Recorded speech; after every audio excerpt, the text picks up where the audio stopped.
Hello everyone. आज हम सभी इस वीडियो के अंतर्गत कोल्ड वार यानी शीत युद्ध के मीनिंग और उसके डेफिनेशंस को समझने का प्रयास करेंगे। यदि आप चैनल पर नए हैं तो चैनल को सब्सक्राइब कर लीजिए for all the daily political science video updates. और यदि आपको चैनल के टेलीग्राम ग्रुप से जुड़ना है तो लिंक डिस्क्रिप्शन बॉक्स में दी हुई है, या फिर आप टेलीग्राम ऐप पर जाकर अभी विजन को सर्च करें तथा हमारे चैनल के टेलीग्राम ग्रुप को सब्सक्राइब करके जुड़ सकते हैं। वहाँ आपको पॉलिटिकल साइंस से रिलेटेड मोस्ट इम्पॉर्टेंट पीडीएफ्स एवं इम्पॉर्टेंट नोट्स अवेलेबल होंगी। तो आइए आज की इस वीडियो को स्टार्ट करते हैं। ये मेरे बारे में कुछ इन्फॉर्मेशन है, तो आइए स्टार्ट करते हैं। देखिए, सबसे पहले हम जानते हैं कि शीत युद्ध का प्रारंभ कब होता है। शीत युद्ध का प्रारंभ सेकेंड वर्ल्ड वार के बाद अर्थात 1945 के बाद होता है। सेकेंड वर्ल्ड वार के बाद विश्व द्विध्रुवीय विश्व में अर्थात बाइपोलर वर्ल्ड में परिवर्तित हो जाती है, जहां दो महाशक्तियां उभर कर हमारे समक्ष आती है, जिनमें फर्स्ट है यूएसए अर्थात यूनाइटेड स्टेट्स ऑफ अमेरिका और सेकेंड है यूएसएसआर अर्थात सोवियत संघ। यूएसए और यूएसएसआर ये दो महाशक्तियां, इन दो सुपर पावर्स के बीच विचारधाराओं का जो संघर्ष है उसे ही हम शीत युद्ध के नाम से जानते हैं। शीत युद्ध एक ऐसा युद्ध है जिसमें युद्ध की सी स्थिति बनी रहती है, इन दो राष्ट्रों के बीच तनावपूर्ण स्थिति रहती है, लेकिन वास्तव में युद्ध नहीं होता है और इसलिए हम लोग इसे हॉट वार के रूप में नहीं जानकर कोल्ड वार के रूप में जानते हैं, यानी कि शीत युद्ध के रूप में जानते हैं। अब आइए, जैसा कि आपको स्क्रीन पर दिखाई दे रहा है, इनके माध्यम से हम समझने का प्रयास करते हैं कि आखिर में शीत युद्ध है क्या, इसे डिटेल में एक्सप्लेन करते हैं। देखिए, फर्स्ट पॉइंट है, द्वितीय महायुद्ध के बाद विश्व में दो महाशक्तियां रह गई और इन दो महाशक्तियों के आपसी संबंधों को अभिव्यक्त करने वाला सबसे अधिक उपयुक्त शब्द है शीत युद्ध, जिसे इंग्लिश में हम लोग कोल्ड वॉर के नाम से जानते हैं। द्वितीय विश्व युद्ध से पूर्व यद्यपि अमेरिका और सोवियत संघ में बुनियादी मतभेद थे, फिर भी युद्ध के दौरान उनमें मित्रतापूर्ण संबंध दिखाई पड़ते हैं। द्वितीय विश्व युद्ध को समाप्ति के पश्चात सोवियत संघ अमेरिकी संबंधों में कटुता, तनाव, वैमनस्य और मनोमालिनी में अनवरत वृद्धि देखी गई। दोनों महाशक्तियों में राजनीतिक प्रचार का तुमुल संग्राम छिड़ गया और दोनों एक दूसरे का विरोध, आलोचना और सर्वत्र अपना प्रसार करने लग गए। सोवियत संघ अमेरिका कटुतापूर्ण संबंधों ने संपूर्ण विश्व को दो विरोधी गुटों में विभाजित कर दिया। अंतर्राष्ट्रीय मंच पर दोनों ही गुट एक दूसरे के विरुद्ध अपनी स्थिति को सुदृढ़ करने का प्रयास करने लगे।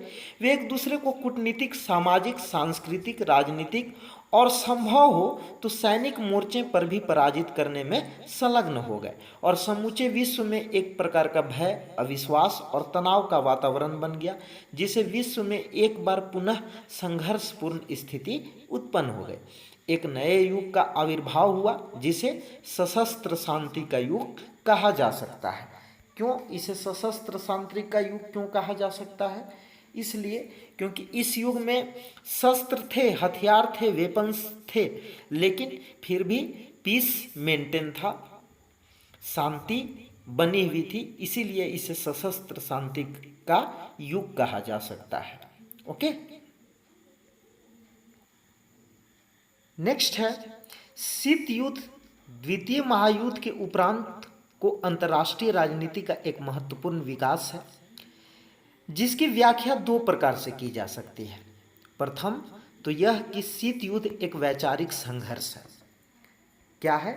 शीत युद्ध एक वैचारिक संघर्ष है जिसमें दो विरोधी जीवन पद्धतियां, उदारवादी लोकतंत्र तथा सर्वाधिकारवादी साम्यवाद, सर्वोच्चता प्राप्त करने के लिए संघर्ष कर रही है। इस दृष्टि से यह दो वैचारिक प्रणालियों का सैद्धांतिक संघर्ष है। दूसरी ओर यथार्थवादी सिद्धांत के अनुसार, जिसके प्रमुख प्रवक्ता प्रोफेसर हैंस जे मॉर्गेनथाउ हैं। शीत युद्ध पुरानी शक्ति संतुलन राजनीति का नवीनीकरण है, जिसके बदले अंतर्राष्ट्रीय राजनीतिक परिवेश में उदित हुई दो महाशक्तियां अमेरिका और सोवियत संघ विश्व के अधिकांश राज्यों को अपने प्रभाव क्षेत्र में लाने के लिए निरंतर संघर्ष कर रही है। शीत युद्ध दो देशों के बीच विचारधाराओं का संघर्ष है, जिनमें एक देश है यूनाइटेड स्टेट्स ऑफ अमेरिका और दूसरा जो देश है उसका नाम है सोवियत संघ, जिसे हम लोग यूएसएसआर के नाम से जानते हैं। और दोनों देश अंतर्राष्ट्रीय स्तर पर अपनी सर्वोच्चता को प्राप्त करने के लिए संघर्ष कर रही है तथा दोनों देश अपनी स्थिति को सुदृढ़ करने के लिए विश्व के अन्य सभी राज्यों को अपने प्रभाव क्षेत्र में लाने के लिए प्रयासरत है। एक बात आप और ध्यान में रखेंगे कि जैसा कि आप जानते हैं कि शीत युद्ध दो राष्ट्रों के मध्य विचारधाराओं का संघर्ष है, जिसमें यूनाइटेड स्टेट्स ऑफ अमेरिका उदारवादी लोकतंत्र का प्रतिनिधित्व करता है और सोवियत संघ, जिसे हम यूएसएसआर के नाम से जानते हैं, वो साम्यवाद का प्रतिनिधित्व करता है। नेक्स्ट है शीत युद्ध शब्द से सोवियत संघ अमेरिकी शत्रुतापूर्ण एवं तनावपूर्ण अंतर्राष्ट्रीय संबंधों की अभिव्यक्ति होती है, जो कि द्वितीय महायुद्धोत्तर विश्व की राजनीति की वास्तविकता है। इन शत्रुतापूर्ण संबंधों को गर्म युद्ध में परिवर्तित किए बिना इस शीत युद्ध में वैचारिक घृणा, राजनीतिक अविश्वास, कूटनीतिक जोड़तोड़, सैनिक प्रतिस्पर्धा, जासूसी, मनोवैज्ञानिक युद्ध और कटुतापूर्ण संबंध देखे गए। शीत युद्ध युद्ध ना होते हुए भी युद्ध किसी परिस्थितियों को बनाए रखने की कला है, जिसमें प्रत्येक विषय पर विश्व शांति के दृष्टिकोण से नहीं बल्कि अपने संकीर्ण स्वार्थों को ध्यान में रखकर विचार और कार्य किया जाता है। इस लाइन को आप ध्यान में रखेंगे। शीत युद्ध सोवियत संघ अमेरिकी आपसी संबंधों की वह स्थिति है जिसमें दोनों पक्ष शांतिपूर्ण राजनयिक संबंध रखते हुए भी परस्पर शत्रु भाव रखते हैं तथा शस्त्र युद्ध के अतिरिक्त अन्य सभी उपायों से एक दूसरे की स्थिति और शक्ति को निरंतर दुर्बल करने का प्रयत्न करते हैं। अर्थात कहा जा सकता है कि शीत युद्ध एक ऐसा युद्ध है जिसमें दो राष्ट्रों के बीच डिप्लोमेटिक रिलेशंस मेंटेन रहते हैं, लेकिन दोनों राष्ट्र एक दूसरे के प्रति शत्रुता की भावना रखते हैं और शस्त्र युद्ध के अतिरिक्त अन्य सभी उपायों का प्रयोग कर वे एक दूसरे की स्थिति और शक्ति को निरंतर दुर्बल करने का प्रयत्न करते हैं। नेक्स्ट है, यह एक ऐसा युद्ध है जिसका रणक्षेत्र मानव का मस्तिष्क है। यह एक ऐसा युद्ध है जिसका रणक्षेत्र क्या है? वो मानव का मस्तिष्क है। यह मनुष्य के मनों में लड़ा जाने वाला युद्ध है। यह मनुष्य के मनों में लड़ा जाने वाला युद्ध है। इसीलिए शीत युद्ध को स्नायु युद्ध भी कहा जा सकता है। तो ये क्वेश्चन आपके एग्जाम में पूछी जा सकती है कि शीत युद्ध एक ऐसा युद्ध है जिसका रणक्षेत्र मानव का मस्तिष्क है और यह मनुष्य के मनों में लड़ा जाने वाला युद्ध है। इसीलिए शीत युद्ध को निम्नलिखित में से कहा जा सकता है। तो इस तरह से आपके ऑप्शन दिए हुए रहेंगे, 4 डिफरेंट ऑप्शंस, जिसमें से आपका करेक्ट आंसर हो जाएगा। इसे स्नायु युद्ध अर्थात वॉर ऑफ नर्व्स के नाम से जाना जाता है। इसमें रणक्षेत्र का सक्रिय युद्ध तो नहीं होता, परंतु विपक्षी राज्यों के सभी राजनीतिक, आर्थिक, सामाजिक संबंधों में शत्रुता और तनाव की स्थिति रहती है। शीत युद्ध वस्तुतः युद्ध के नरसंहार दुष्परिणामों से बचते हुए युद्ध द्वारा प्राप्त होने वाले समस्त उद्देश्यों को प्राप्त करने का एक नूतन शस्त्र है। शीत युद्ध एक प्रकार का वाक युद्ध है। शीत युद्ध क्या है? एक प्रकार का वाक युद्ध है जिसे कागज के गोलों, पत्र पत्रिकाओं, रेडियो तथा प्रचार साधनों से लड़ा जाता है। इसमें प्रचार द्वारा विरोधी गुट के देशों की जनता के विचारों को प्रभावित करके उनके मनोबल को छीन करने का प्रयत्न किया जाता है तथा अपनी श्रेष्ठता, शक्ति और न्यायप्रियता का तार्किक दावा किया जाता है। वस्तुतः शीत युद्ध एक प्रचारात्मक युद्ध है शीत युद्ध क्या है? एक प्रचारात्मक युद्ध है जिसमें एक महाशक्ति दूसरे के खिलाफ घृणित प्रचार का सहारा लेती है। यह एक प्रकार का कूटनीतिक युद्ध भी है जिसमें शत्रु को अकेला करने और मित्रों की खोज करने की चतुराई का भी प्रयोग किया जाता है। तो ये बात आप याद रखेंगे। इसमें आपको क्वेश्चन पूछा जा सकता है, ये जो लाइन है ये इंपॉर्टेंट है कि यह एक ऐसा युद्ध है जिसका रणक्षेत्र मानव का मस्तिष्क है और यह मनुष्य के मनों में लड़ा जाने वाला युद्ध है, इसीलिए इसे स्नायु युद्ध भी कहा जा सकता है। तो आपको क्वेश्चन ऐसे भी पूछी जा सकती है कि निम्नलिखित में से कौन से युद्ध को स्नायु युद्ध के नाम से जाना जाता है? तो आपको याद रखना है शीत युद्ध। आपको ऐसे भी क्वेश्चन पूछा जा सकता है। और शीत युद्ध एक प्रकार का वाक युद्ध है, शीत युद्ध एक प्रकार का प्रचारात्मक युद्ध है। तो ये सभी पॉइंट को आप अपने दिमाग में रखेंगे। नेक्स्ट है, इसके डेफिनेशंस को देख लेते हैं। Doctor MS. राजन के शब्दों में शीत युद्ध शक्ति संघर्ष की राजनीति का मिला जुला परिणाम है। शीत युद्ध क्या है? Doctor MS. राजन का कहना है कि शीत युद्ध शक्ति संघर्ष की राजनीति का मिला जुला परिणाम है, दो विरोधी विचारधाराओं के संघर्ष का परिणाम है, दो प्रकार की परस्पर विरोधी पद्धतियों का परिणाम है, विरोधी चिंतन पद्धतियों और संघर्षपूर्ण राष्ट्रीय हितों की अभिव्यक्ति है जिनका अनुपात समय और परिस्थितियों के अनुसार एक दूसरे के पूरक के रूप में बदलता रहा है। Doctor MS. राजन के शब्दों में जो कोल्ड वॉर का डेफिनेशन दिया गया है, आप इसे इंग्लिश में भी सुन लीजिए। उनका कहना है, the cold war was the combined result of A power struggle, of A conflict of ideologies and of a class of ways of life and thinking and national interests, the proportions of which varied from time to time, each feeding and reinforcing the others। तो आपको याद रखना है, हिंदी में आपका ये statement लिखा हुआ है, आप देख सकते हैं अपने स्क्रीन के ऊपर।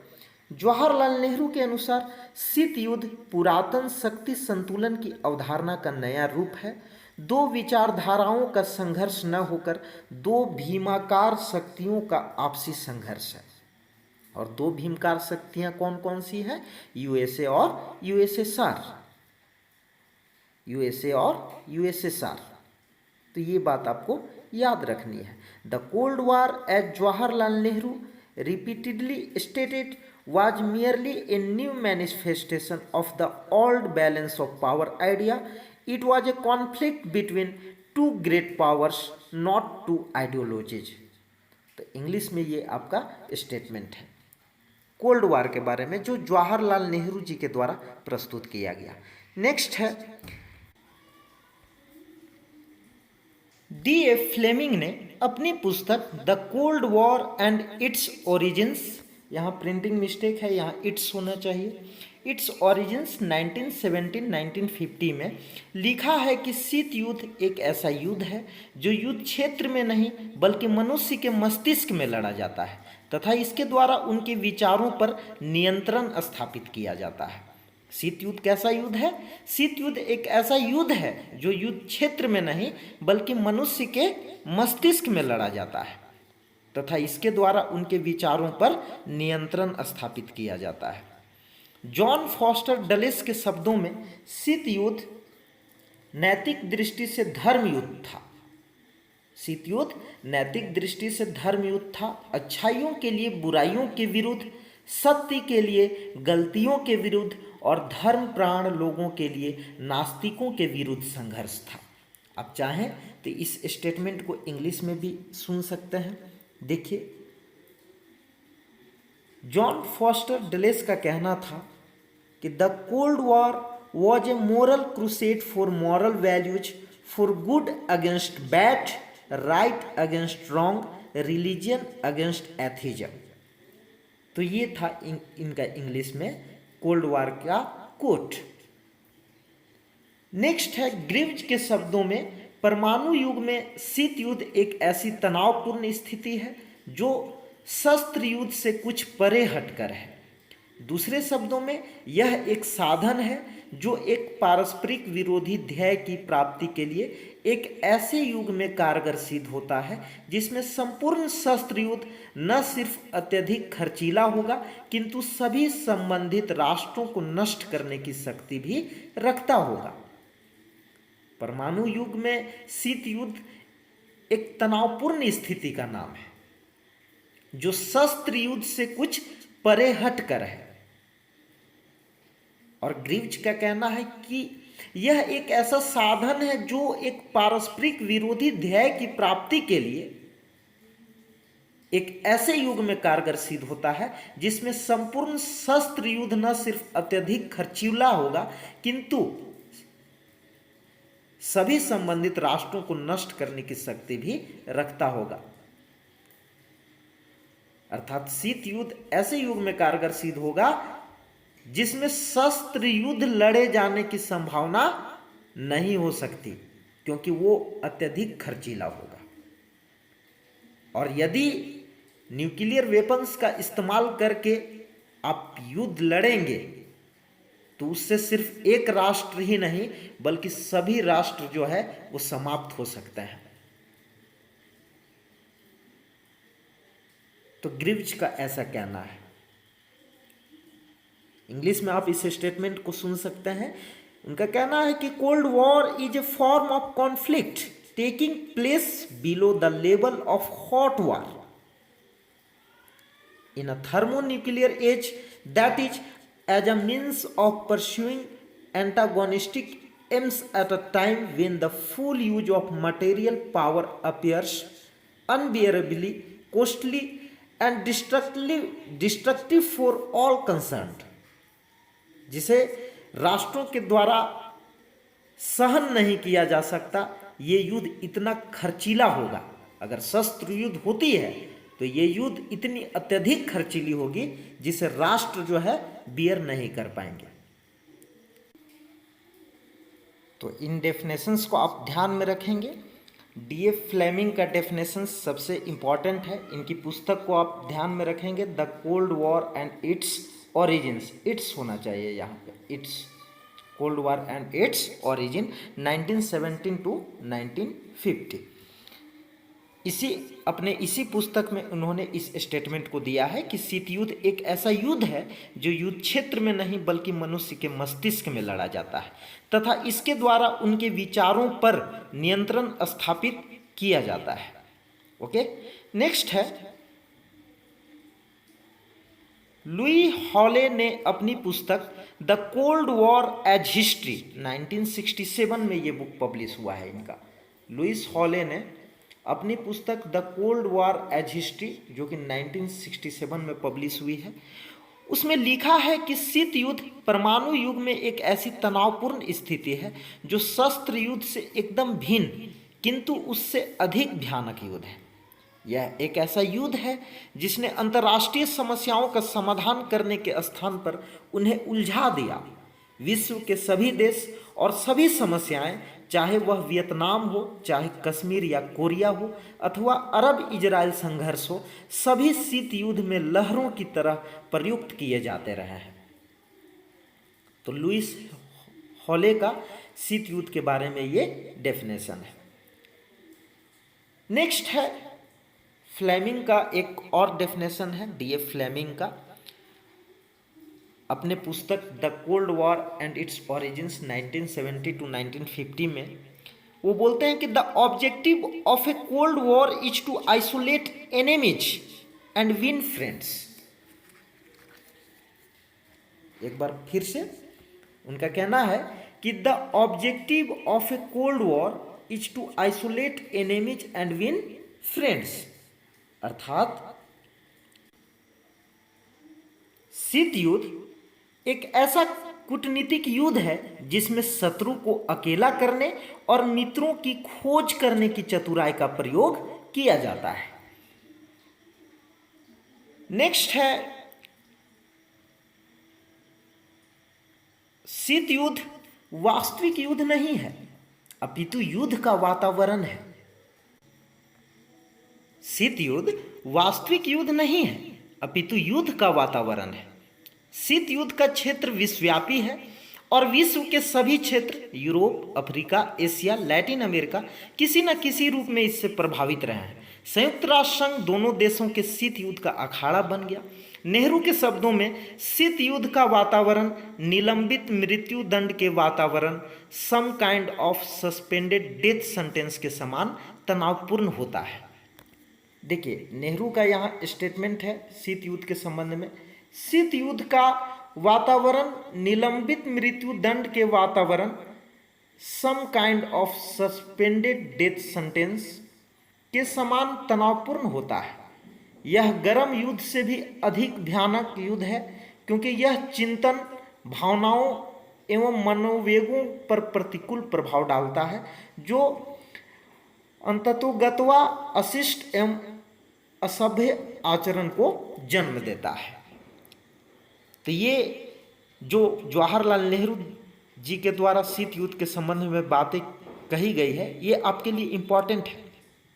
आपसे एग्जाम में पूछी जा सकती है कि यह किनका कहना है, शीत युद्ध के संबंध में यह किनका कहना है कि शीत युद्ध का वातावरण निलंबित मृत्यु दंड के वातावरण के समान तनावपूर्ण होता है। तो आपको याद रखना है कि ये बात जवाहरलाल नेहरू जी के द्वारा की गई है। आप इंग्लिश में भी इस स्टेटमेंट को देख लीजिए। Nehru said that cold war was almost more dangerous than A hot war because it engendered thinking, feeling and emotions that were degrading and uncivilizing। तो आप इस स्टेटमेंट को याद रखिएगा। पंडित जवाहरलाल नेहरू जी के द्वारा कोल्ड वॉर के कॉन्टेक्स्ट में ये स्टेटमेंट दिया गया है। नेक्स्ट है संक्षेप में शीत युद्ध के प्रमुख लक्षण इस प्रकार हैं। अभी तक हमने जो शीत युद्ध के बारे में पढ़ा उसके डेफिनेशंस को देखा, उसके आधार पर हम कह सकते हैं कि शीत युद्ध के निम्नलिखित प्रमुख लक्षण हैं, जिनमें फर्स्ट है शीत युद्ध दो सिद्धांतों का ही नहीं अपितु दो भीमाकार शक्तियों सोवियत संघ और अमेरिका का संघर्ष है। सेकेंड है शीत युद्ध में प्रचार का महत्व है, यह एक वाक युद्ध है। थर्ड है शीत युद्ध में दोनों महाशक्तियों व्यापक प्रचार, गुप्तचरी, सैनिक हस्तक्षेप, सैनिक संधियों तथा प्रादेशिक संगठनों की स्थापना करके अपनी स्थिति को सुदृढ़ करने में लगी रहती हैं। फोर्थ है दोनों विचारों के मध्य तनावपूर्ण संबंधों की स्थिति को शीत युद्ध कहा जाता है। फिफ्थ है यह गर्म युद्ध यानी कि हॉट वार से भी अधिक भयानक युद्ध है। सिक्स्थ है इसे मस्तिष्क में युद्ध के विचारों को प्रश्रय देने वाला युद्ध कहा गया है। तो फ्रेंड्स आज के लिए इतना ही। आई होप कि आपको वीडियो अच्छी लगी होगी और आप शीत युद्ध के मीनिंग और डेफिनेशंस को समझ पाए होंगे। यदि आप इस टॉपिक का पीडीएफ चाहते हैं तो आप हमारे चैनल के टेलीग्राम ग्रुप को ज्वाइन कर ले और टेलीग्राम ग्रुप को सब्सक्राइब करके आप जुड़ सकते हैं। उसकी लिंक मैंने डिस्क्रिप्शन बॉक्स में दे दी है, आप वहां से भी जाकर जुड़ सकते हैं या फिर आप टेलीग्राम ऐप पर जाकर अभी विजन को सर्च करें तथा हमारे टेलीग्राम ग्रुप को सब्सक्राइब करके जुड़ सकते हैं। वहां आपको इस टॉपिक की पीडीएफ अवेलेबल हो जाएगी। तो फ्रेंड्स आज के लिए इतना ही। यदि आपको हमारी यह वीडियो अच्छी लगी हो, हमारी एफर्ट अच्छी लगी हो तो आप इस वीडियो को अधिक से अधिक लाइक करें, कमेंट करें अगर आपको किसी भी तरह का डाउट हो और इस वीडियो को अपने सारे उन दोस्तों के साथ शेयर करें जो UGC net exam political science की प्रिपरेशन कर रहे हों तथा यह वीडियो अन्य कम्पिटिटिव एग्जाम्स के लिए भी बेनिफिशियल है। हमारे चैनल को जरूर सब्सक्राइब करें, बेल आइकन को भी प्रेस कर लें ताकि हमारे द्वारा बनाई गई हर वीडियो की नोटिफिकेशंस आपको मिलती रहे। तो हमारे इस चैनल पर इसी प्रकार की वीडियो को पाने के लिए आप हमारे चैनल के साथ बने रहिए। आज के इस वीडियो को देखने के लिए आपको बहुत बहुत धन्यवाद।